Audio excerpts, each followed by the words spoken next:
আসসালামু আলাইকুম। কেউ একজন শুভাকাঙ্ক্ষী আমাকে কমেন্টস করেছেন, আমি আগের মতো ভিডিওতে আপনাদেরকে সালাম দিচ্ছি না। তাই সালামটা দিয়ে নিলাম। কেমন আছেন আপনারা? আশা করি ভালো। আলহামদুলিল্লাহ আমিও ভালো আছি। আজ পড়ন্ত বিকেলে চলে এলাম সাগর পাড়ে। কিন্তু এসে এই দৃশ্যটা দেখতে পাবো ভাবিনি। অনেকেই চলে এসেছে এই দৃশ্যটা দেখার জন্য, এই সৌন্দর্যটা উপভোগ করার জন্য।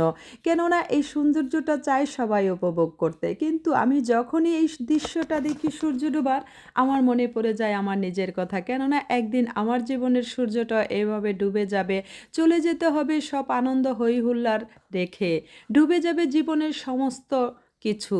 তাই আমি যখনই এই দৃশ্যটা দেখি এই কথাগুলোই আমার কাছে আমার মনের মাঝে বেজে ওঠে। তো এখানে অনেকে অনেকভাবে এই সৌন্দর্যটা উপভোগ করছে, ভালো লাগছে দেখে অনেক। আপনাদের কাছেও যদি ভালো লেগে থাকে অবশ্যই আমার কমেন্টস বক্সে জানাবেন। তো সবার জন্য অনেক অনেক দোয়া ও শুভকামনা রেখে আজকের মতো বিদায় নিচ্ছি। সে দেখা হবে আরেক ভিডিওতে। সবাই ভালো থাকবেন। আল্লাহ হাফেজ।